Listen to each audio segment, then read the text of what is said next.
इमरान साहब, फैसल वावडा साहब का जो स्टेटमेंट है वो आपने देखी है, उन्होंने क्या कहा है। अगर ISPR की हम उस प्रेस रिलीज़ की बात करें जिसके आखिरी पैराग्राफ में कहा गया है कानूनी कार्रवाई होगी, मुजरिम की सियासी अनासर के साथ मिली भगत मखसूस सियासी हंगामा आराई और अदम इस्तेहकाम पैदा करने में मुबैना शमूलियत और कुछ दीगर मामलात अलग तौर पर देखे जा रहे हैं। मतलब कि मज़ीद भी आगे जाके कुछ अफसरान के नाम आ सकते हैं। लेकिन फैसल वावडा साहब ने जिस तरफ इशारा किया है कि शायद आगे जाके वो वादा माफ कबाब बन सकते हैं इमरान खान के अगेंस्ट।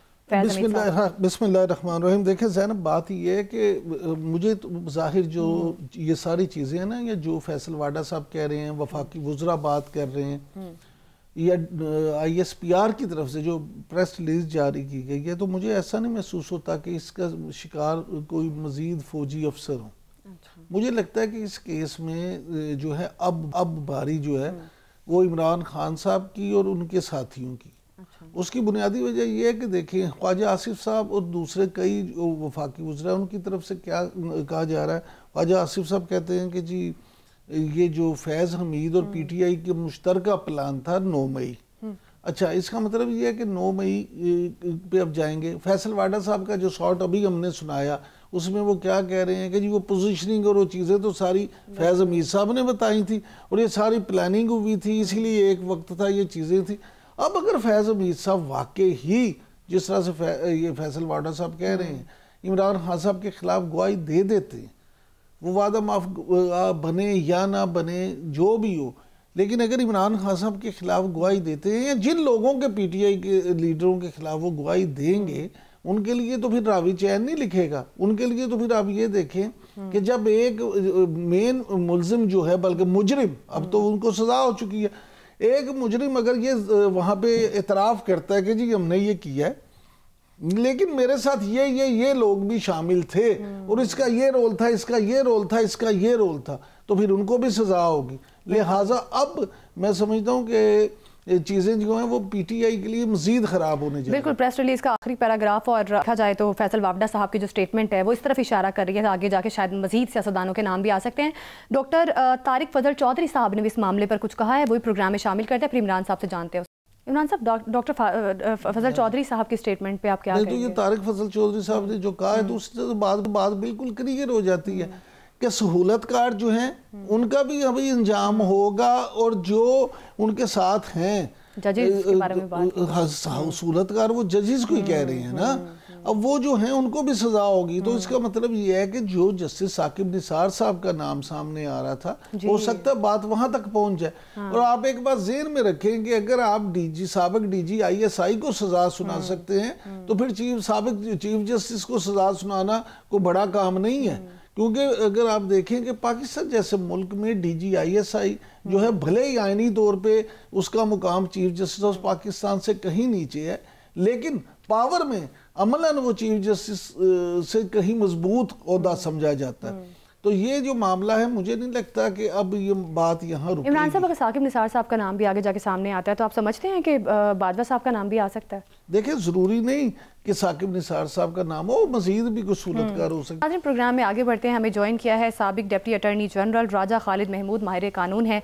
राजा खालिद महमूद साहब, बहुत शुक्रिया आपके वक्त का। क्या समझते हैं, फैज़ हमीद साहब को मिलने वाली सज़ा को एक मिसाल के तौर पर देखा जा रहा है कि कभी भी हिस्ट्री में ऐसा नहीं हुआ कि इतने बड़े फौजी अफसर को सज़ा मिले, तो आप क्या समझते हैं अब आने वाले टाइम में क्या मैसेज इस सज़ा के थ्रू दिया गया है, सियासतदानों पर इसका क्या इम्पैक्ट आएगा और ख़ास तौर पर फौजी अफसरान पर इस सज़ा का क्या इम्पैक्ट आएगा?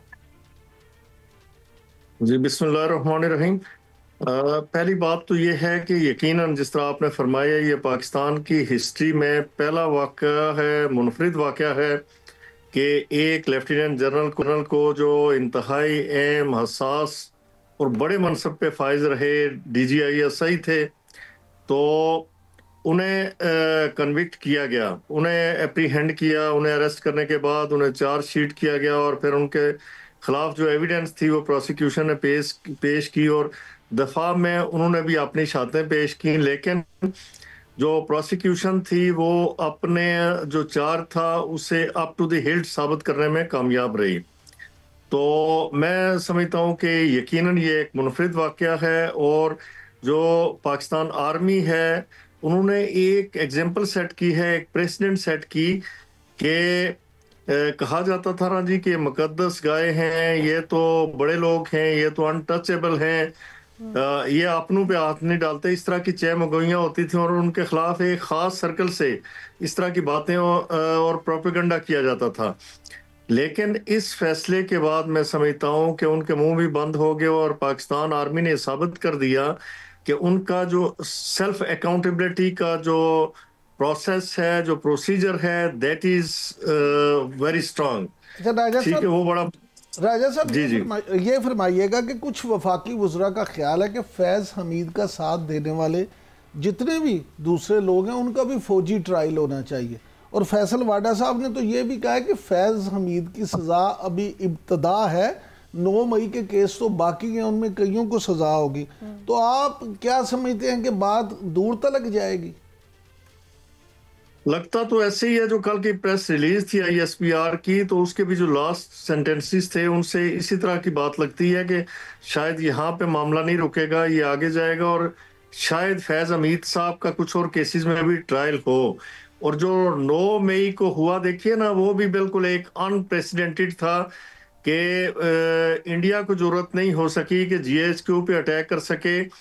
और जो जितनी भी हमारी हसास तनसीबात थी, आर्मी की बिल्डिंग्स थी, आर्मी की एस्टेब्लिशमेंट्स थी, आर्मी की आर्सनल्स थी, उन पे एक ही वक्त में पूरे मुल्क के अंदर अटैक हुआ, जो मेरे ख्याल में बड़ी कोऑर्डिनेटेड एफर्ट थी, जो वेल डिजाइन था, वेल प्लान्ड था और बड़ा सोच समझ के ऐसा किया गया। तो उसमें मैं समझता हूँ कि कोई ऐसा बंदा लाजमन मौजूद था, मैं किसी पे इस वक्त इल्जाम नहीं लगा रहा, ऐसा बंदा मौजूद था जिससे ये मालूम था कि आर्मी के कौन कौन से अदारे कहाँ कहाँ पे उनके ऑफिसेज हैं, उनकी CSDs कहाँ पे हैं और उनके रिहेबिलिटेशन सेंटर्स कहाँ पे हैं वगैरह वगैरह। किसी को आखिर कोई ये नहीं, एक जो आर्मी ऑफिसर है बेशक उसकी 30-35 साल सर्विस हो जाए, उन्हें नहीं पता होता स्वाय इसके कि अपना जो उनका यानी वो काम से काम रखते हैं। अगर कोई आर्मी मेडिकल कोर्स से है तो उसे अपने अदारे का पता होगा, इंजीनियरिंग कोर्स से है तो उसे अपने अदारे का पता होगा, आर्टिलरी से है तो उसे अपने अदारे का पता होगा और उससे शायद इस हद तक हो कि हमारी तनसीबात कहाँ कहाँ पे हैं। लेकिन यानी बिल्कुल बारीकी में जाके आपको CSDs का भी पता है, रिहेबिलिटेशन सेंटर्स का भी पता है, हर बिल्डिंग का पता है जिसे हिट किया गया और एक ही वक्त में। तो ये बड़ा मुनज़्ज़म किस्म का अटैक था। तो लोगों का ख्याल ये है कि शायद कोई हाई प्रोफाइल बंदा था, बड़े स्टेचर का आदमी था और वेल इन्फॉर्म्ड था जिसने ये सारा करवाया। तो अब देखते हैं कि इनकी तफ्तीश का रुख और इनकी जो इन्वेस्टिगेशन होती है फ्यूचर में वो किस तरफ जाती है, कैसे प्रूव करते हैं, किस तरफ करते हैं। राजा साहब ये बताइएगा कि क्या हमीद जो हैं वो बानी PTI इमरान खान के खिलाफ भी कोई गवाही दे सकते हैं, और अगर ऐसा होता है तो फिर आप बानी PTI का मुस्तकबिल क्या देखते हैं?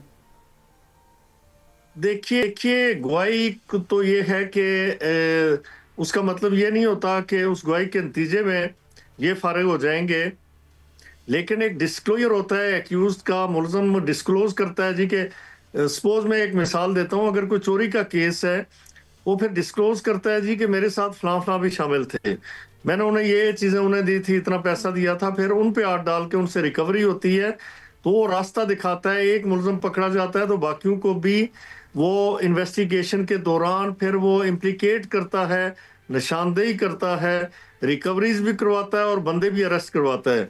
तो लेट्स सी के what's going to happen in future.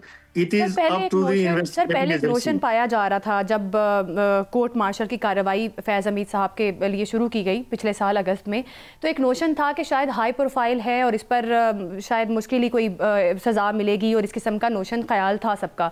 लेकिन अब उनको सज़ा हो जाना, आप समझते हैं कि अब ज़ाहिर है आगे वो अपील कर सकते हैं हाई कोर्ट में या सुप्रीम कोर्ट में, क्योंकि माजी में भी ऐसा हुआ, परवेज़ मुशर्रफ साहब पर हाई ट्रीजन केस था और उनको भी सज़ा हुई, लेकिन कुछ सियासी पेचीदगियों, अदालती पेचीदगियों की वजह से अमल दरामद नहीं हो सका।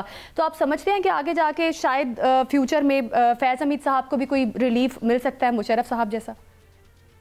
देखिए नहीं, मुशर्रफ साहब का केस टोटली मुख्तलिफ था। वहां पे ये था कि उन्हें एक कोर्ट कॉन्स्टिट्यूट की गई थी, सिविल कोर्ट ने सजा दी थी, उनका कोर्ट मार्शल नहीं हुआ था। बिल्कुल। और आर्मी जब किसी अपने ऑफिसर पे हाथ डालती है ना, वो वैसे नहीं डालती, पहले वो सारी एविडेंस कलेक्ट करते हैं, एविडेंस कलेक्ट करके समरी ऑफ एविडेंस वो तरतीब दे के फिर उसका कॉग्निजेंस लेते हैं, उस मुलजम को अरेस्ट करते हैं और फिर उसे चार्जशीट करते हैं।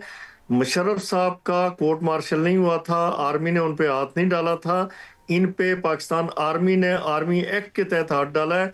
उन्हें तो हाई ट्रीजन के लिए एक स्पेशल कोर्ट कॉन्स्टिट्यूट की गई, उस कोर्ट ने तो सजा दे दी थी 2-1 की अक्सरियत से। लेकिन फिर यही फैज हमीद साहब, जिस तरह से कहा जाता है कि इन्होंने सारे मामलात मैनेज किए, और मुज़ाहिर अली अकबर नकवी साहब लाहौर हाई कोर्ट के जज थे, उन्होंने सारे उस ट्रायल को विशेड करार दिया और उसे वो कोर्ट ही अबॉलिश करके रख दी थी। तो वो तो डिफरेंट सूरत हाल थी। तो यहाँ मैं नहीं समझता कि आज तक जितने कोर्ट मार्शल्स हुए हैं, तो कोर्ट ऑफ अपील इनकी, आपने इससे पहले एक सवाल किया कि हाई कोर्ट या सुप्रीम कोर्ट में अपील, पहले ही अपील करेंगे। इनकी अपनी कोर्ट ऑफ अपील होती है under section 133 B of army act 1952, उसके तहत मिलिट्री कोर्ट ऑफ अपील में जाएंगे, और उसका तरीकेकार ये होगा, उसका जो कोर्ट होगी वो कॉन्स्टिट्यूट करेगी, कंप्राइज होगी किन लोगों पे के, चूंकि ये खुद लेफ्टिनेंट जनरल हैं, तो अगर नीचे जो ट्रायल कोर्ट थी जिसने इन्हें सजा दी, उसका अगर प्रेसिडेंट मेजर जनरल था, और मैंने सुना मेजर जनरल ही थे, तो ऊपर फिर लेफ्टिनेंट जनरल होगा कोई, उसके साथ 1 या 2 मेजर जनरल हो सकते हैं, या 1 आध ब्रिगेडियर हो सकता है। इस लेवल की कोर्ट ऑफ अपील होगी, जहां पे 30 दिनों के अंदर इन्होंने अपील फाइल करनी है, और फिर हेयरिंग होगी, और उसके बाद फिर ये हाई कोर्ट में जा सकते हैं। हाई कोर्ट में रिट जुरिस्डिक्शन में जाएंगे अंडर आर्टिकल 199। अच्छा और सर, उसके ये सुप्रीम कोर्ट में जा सकते हैं। लेकिन यहाँ पे इंपॉर्टेंट बात यह है कि हाई कोर्ट ने एविडेंस की इवैल्यूएशन नहीं करनी, या सुप्रीम कोर्ट ने, उन्होंने सिर्फ, सुप्रीम कोर्ट नहीं, अब तो आगे फेडरल कॉन्स्टिट्यूशनल कोर्ट वो देखेगी, वो सिर्फ देखेंगे कि whether there was any mala fide on the part of the prosecution, जिन्होंने इनके खिलाफ कार्रवाई की उनकी कोई बदनीयती थी, मेरे ख्याल में, मुझे तो नजर नहीं आती। फिर वो देखेंगे कि जो इसका ट्रायल हुआ वो कोरम नॉन जुडिस था, वो विदाउट जुरिस्डिक्शन था। ये जो तीनों चीजें ये मिसिंग लगती है मुझे इस केस में, और मुझे नहीं लगती कि ये तीनों चीजें यहाँ पे अट्रैक्ट करती हैं, या फैज हमीद साहब को इनका कोई बेनिफिट मिल सकता है।